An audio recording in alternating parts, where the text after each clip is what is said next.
Splat adore jardiner, un album de Rob Scotton. C'est bientôt le printemps, mais aujourd'hui, il pleut. Splat est bien embêté à l'idée de passer toute la journée à la maison. Soudain, Harry Souris entre dans sa chambre en tenant une drôle de graine. « Où as-tu trouvé ça ?» demande Splat, étonné. Harry Souris regarde la graine en haussant les épaules. « Je me demande ce que ça peut bien être. » s'interroge Splat. « Il n'y a qu'une solution pour le savoir. » continue Splat. « Et il faudrait qu'elle pousse. Pour cela, il faut commencer par la planter. Mais je n'ai jamais rien planté. Et toi, as-tu planté quelque chose ?» demande Splat à Harry Souris. Ce dernier hausse encore les épaules.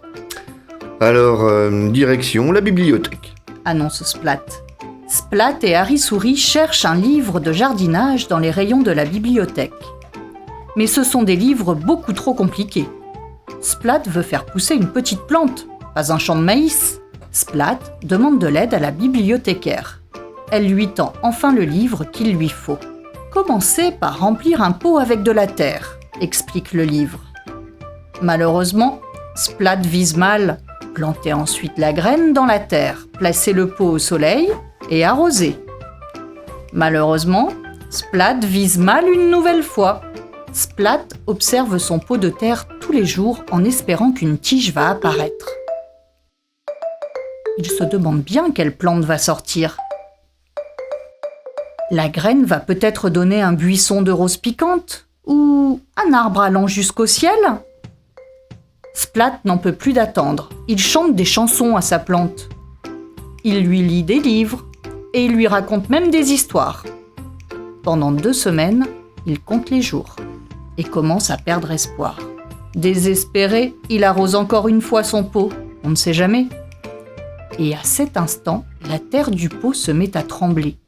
Une petite tige verte apparaît.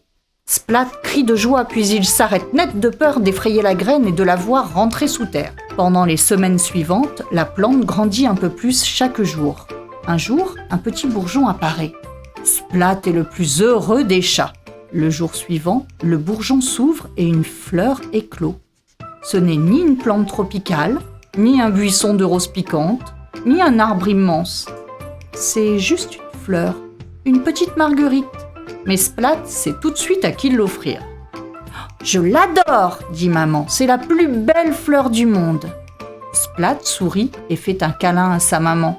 « C'est moi tout seul qui l'ai fait pousser. » explique Splat.